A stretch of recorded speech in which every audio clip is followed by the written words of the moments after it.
You may have seen my first video, or tried to watch my story video, which keeps being long because I'm not in a private place, so there are long pauses. I'm not trying to bore you with a bunch of details, but I finally found a semi-private place, and I'm going to tell you my story as quickly as possible. I'm going to keep it to a limit of 10 minutes. If that's too long for you, you can just suck it, and obviously you don't want to help anyone. Now, as I stated before in the video I just made of my sexting story, this these two videos are a cause, really, for help bullying prevention, but also reach out and helping people who are depressed and just being there and knowing you can relate to people.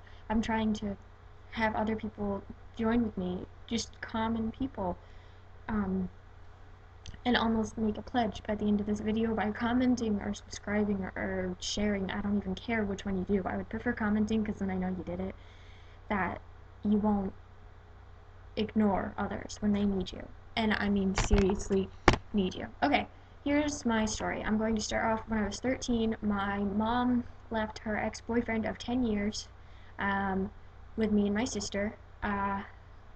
It was an abusive relationship, and we moved to a bigger school, and that was weird, but that's not the main point of the story.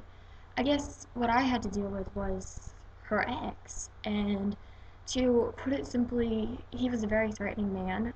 In the relationship they had, it was physically abusive, mentally abusive, emotionally abusive, whole 9 yards, so I was always around them fighting, and I tried to keep my sister away from that as best as possible. But obviously, when they broke up, he was not a happy person because he had just lost everything, and we moved 2 hours away to another town, why I just mentioned bigger school, bigger city, really hard to make friends. And this is when my mother met another guy and started going out with him after they broke up, by the way. Well, obviously the ex, Leroy, wasn't too happy about this, and he proceeded to harass my sister and I, asking about who the guy was, where he lived. And remember, he was a very scary man, so it was really hard. And I was at this point in my time, I had spent a long part of my childhood babysitting my younger sister, taking care of her, so she felt almost more mine than my mother's. She still does at times, and so I was still trying to conflict with, should I stay with her when she goes to her dad's every weekend? Should I stop? And it was really hard, and at this point I was extremely suicidal. I just wanted to run away and end it all because everything was so stressful, and he was calling my mother constantly, yelling at her, trying to pull me to his side. And then what happened next was we finally got our own apartment. We ended up living with my cousin for a couple months. We got our own apartment, and this is when it got worse. Okay, he started driving past our house at night. He would call, and he started threatening to kill my mother. He had a gun in his house, which was still our old house, and he put a lot of, I think 3 or 4 times, he would put sugar in her gas tank, and he would call the cops on us even though we didn't do anything, just simply because I was babysitting my sister while she went out to her boyfriend's. At this time, my mom was always at her new boyfriend's house. She did things with their family, and it felt like she was abandoning the family she had. So I was dealing with a lot of things, trying to make a place for myself at this new school, dealing with going into a huge high school the next year, and dealing with my sister who would cry and have nightmares about what was going on with her father. Obviously, I was also having nightmares because the threats just got worse, and he started driving by our house at night or following my mother when he thought we wouldn't know, and then he would threaten her and say, I know where you are, I'll kill you, I'll kill your boyfriend, and I'll kill your boyfriend's kids. And we had to get a restraining order on him, but for some screwed up reason he was still allowed to pick my sister up and take her places. Well, one day he picked her up and he took her for the weekend. My mom was, can you guess? at her boyfriend's house. And I I remember she said, don't let her go unless I'm home, just call me. Okay, well, she had her cell phone turned off. Her cell phone was not turned on. I couldn't get access to a phone to call him and to her new boyfriend. And he took her. Leroy just took my sister, and as he did, he turned around, looked at me, and said, "Someday you're gonna get what your mother deserves," and made a shotgun with his hands and went like that, and kept walking. Now, of course, I'm freaking out because I'm taking him seriously because, he probably was serious, and I ran into my house, started hyperventilating, and I made it to the kitchen where I curled up on the floor in a ball and just cried. I told my mother what happened when she got home, and of course she brushed it off like nothing because at the time she wasn't fully there. And so this leads us to the next part of the story, pretty close to the conclusion. Look, not 27 minutes this time. Nobody's walked in. And this was a little later.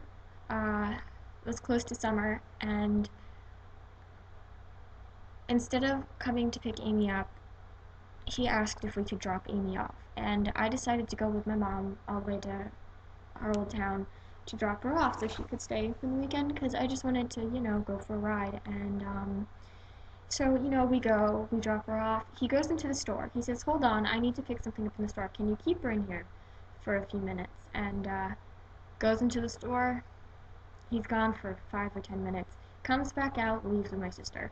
So my mom and I get in our car and we drive away, and a cop starts coming after us. Now, my mom wasn't speeding, and I was really confused. So he pulls us over. He says he needs to search the car. He does. He reaches under the driver's seat and pulls out a humongous bag of crack, coke. I don't even know. It was white powdery drug, heroin. I'm pretty sure it was coke. And my mother was frisked, and I was almost frisked. The officer saw how upset I was and decided not to frisk me. And so I ended up being brought to a friend's house. They owned a store, and sitting outside for 6 hours, no, not 6, 3 or 4 hours, just waiting for my mom to get back. I don't know what happened when she was there, but she wasn't made to stay in prison. She was actually arrested. Like, at least at the time, booked, handcuffs, everything. I don't know if you've ever seen your own mother arrested when you know she didn't do anything. It's a little weird. But she came back really late. We ended up going home, and I was really like, I really wanted her to stay because I was still shocked. For one, that this man had that much power to do that. He was crazy enough to do that. And she left. And can you guess where she went? Go ahead, say. To her boyfriend's house.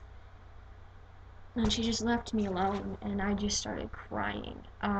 Because I couldn't handle it at that point. I felt as if I wouldn't be able to handle anything again. Because if life is going to be so crappy, and if people aren't going to be around, what's the point? Not to mention, school wasn't going too well.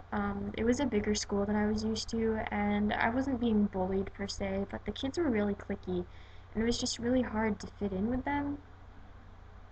I just felt like my mother doesn't even want to help me. My father, well, he lived an hour away, and I couldn't get to him even if I wanted to. Um, and, people that could help were far away, and I didn't have a phone to contact them.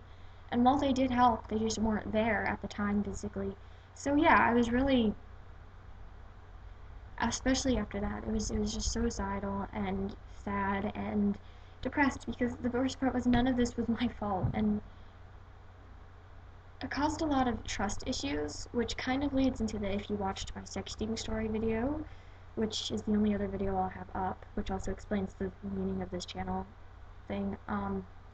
Kind of probably led to what happened 2 years later with the sexting, with the trust issues and the confidence issues, and also watching an abusive relationship really affected my future relationships. I finally met somebody who I'm still in a relationship with today. See, promise ring and everything.